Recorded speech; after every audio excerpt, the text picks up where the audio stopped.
Good evening. Welcome to the Council on Foreign Relations. I'm Laurie Garrett. I'm Senior Fellow for Global Health here at the Council.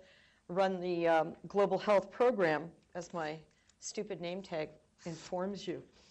And I'm very, very pleased and excited about our discussion today. We have a real treat because we not only have Dr. Peter Piot, the founder of UNAIDS, the United Nations AIDS Program, but we also have the current executive director of the UNAIDS Program, Michelle Sidibe, with us. So we have a true continuity that spans several decades, believe it or not, and I think we'll have a very lively and fantastic conversation. What of course brings us here today is No Time to Lose, A Life in Pursuit of Deadly Viruses, Peter Piot's memoir. I think it is important to recall that it is a memoir. It's not an attempt to write the definitive history of anything, but rather an attempt to describe how the world and the history developed through the eyes of a key player who really was on the front lines at each individual step along the way. Because it's a memoir, it's far more accessible. At times it's almost a roller coaster read through an adventure cycle. And I suspect it will prove to be a recruiting device for the next generation of epidemiologists, infectious disease specialists, and public health leaders, because it makes it seem, wow, like one of the most fun things you can possibly do with your life. And many of the events that Peter describes in No Time to Lose, we experienced at the same time, but from a different perspective. We both were on the front lines watching a new disease unfold, which later came to be known as AIDS. I in San Francisco and he in Antwerp.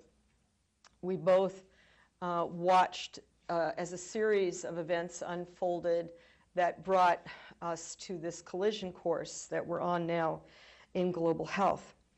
And actually, of course, I wrote in my first book, The Coming Plague, a description of the 1976 Ebola outbreak in which Peter was a key player. So we'll have a chance to talk about all of these points.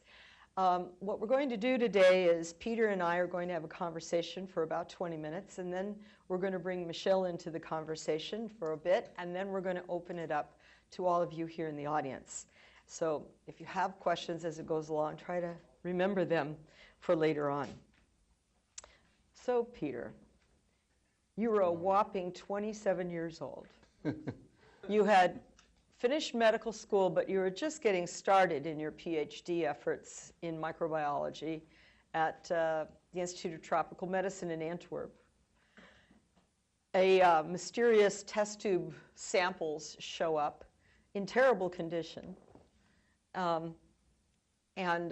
You figure out that there's some new disease in Africa, and you have the chutzpah to turn to Stefan Patin and say, I know I'm only 27, but I want to go there. I want to go to Africa. Let me go. I want to be in the middle of this adventure. Of course. How could you have such, where did all this gall come from? I'm actually a pretty timid and shy person. Oh, yeah, right. Coming from the Flanders, where my mother always said, speaking is silver, silence is gold, and so on. But anyway, I think I'm a bit different. No, I was, first of all, I had an incredible urge for discovery from when I was a child. And when I was a teenager, I worked for a travel agency and went 1 month to Morocco, 1 month to Turkey, at a time when there was basically no touristic infrastructure. And when I was 10, I think I had only one goal in life, and it was get out of here, out of my village, which was a bit in kind of a very conservative Flemish village. And but it was a combination of the sense for adventure, but also the incredible curiosity for things, which was to the despair of my mother and my whole family, because when I was like this, I always asked why, which drove everybody nuts. You know, that was the kind of kid I was. And not to annoy people, but I really wanted to know. And and I also had not much respect for hierarchy and authority. So yeah, that's why I said, yeah, let's go for it and let's do it. And it's not because, you know, I'm 27. Also, later on, most people who had more seniority and so on and more experienced, they actually were not so jumping up and down to fly to Zaire and to go. Because they knew what a hellhole it would be. And you didn't. Yes, I guess so. But coming away from the way you described the episode, there's 4 things that I think are the key experiences or realizations, the aha moments for you out of the Ebola 1976 episode. Because this strange test tube and this 27-year-old flying to Africa for the first time is, as it turns out, the Ebola epidemic. And the 4 things were: first, you experience Africa and you fall in love with Africa. Right. Secondly, you discover internationalism and all the difficulties of coordinating and working together with scientists and all sorts of other folks from around the world. You discover the relationship between global inequity and nosocomial disease, that if people are so poor they don't have sterile syringes, there will be spread of disease. And then you discover the do-gooders can do so badly that it would be better they weren't there in the first place. So let's take these apart. Let's take these apart. What was it that this young Flemish 27-year-old fell in love with in Kinshasa? Well, with Kinshasa and then elsewhere, I think it was the warmth of people, you know, the human side, the creativity. I cannot hide also the music and the dancing. But the fact that I thought there was, on the one hand, so much to do, incredible needs, which are still there, and the will to improve it. And so I saw opportunities, and which I think are very underestimated today in Africa. When you look at just growth of GDP today in the world, I mean, the highest rates today are no longer in Asia, but they're in Africa. I'm not saying that Africa has made it. We see natural resources that are there. So, I mean, I think I didn't know all these things in these days, but it was a combination of the gut feeling and the warmth of people, the human side, but also the sense, I got also very upset and angry because of the inequalities and of the, Zaire was then ruled by Mobutu.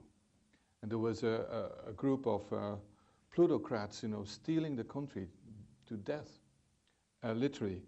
And on the other hand, young people, there was a great university in the old days, but nobody was paid, there was even no electricity and so on. So people were denied some basic opportunities. But I can't explain it why. I mean, I was bitten by the virus for Africa. There's a lot of dancing in the book, if you haven't read it. There are many times when Peter is so ecstatic, he breaks out dancing all over the place. Yeah. Now, this also was your first experience trying to work with American scientists. Yes. And the Americans came in and said, we're in charge. Right. Particularly Carl Johnson from the CDC. Yes. And you found African colleagues to collaborate with, and fellow Belgians, particularly some who came a little bit later after you'd been there a while. Tell me about what you learned in '76 that guided you forward about international cooperation. Yeah, one, I discovered that where I came from, the means we had, both financially and technically, were far inferior to what was, available here in the US. And whereas I resented that, indeed, we had isolated this virus for the first time, and then the folks from CDC came and they said, okay, we're taking over, and so I resented that. That's absolutely true. But then I saw, that I could learn so much, and there's someone like Joel Bremen who really initiated me into field epidemiology, and I'm really still grateful for him. And it was not only the US, but there were, it's like in some of these jokes, huh? I mean, there was a Frenchman and a South African and a Brit and a Belgian and an American and some Congolese in a plane. And what happened and what do you do? But The power of coming up from different perspectives I found fantastic. But I was very impressed by this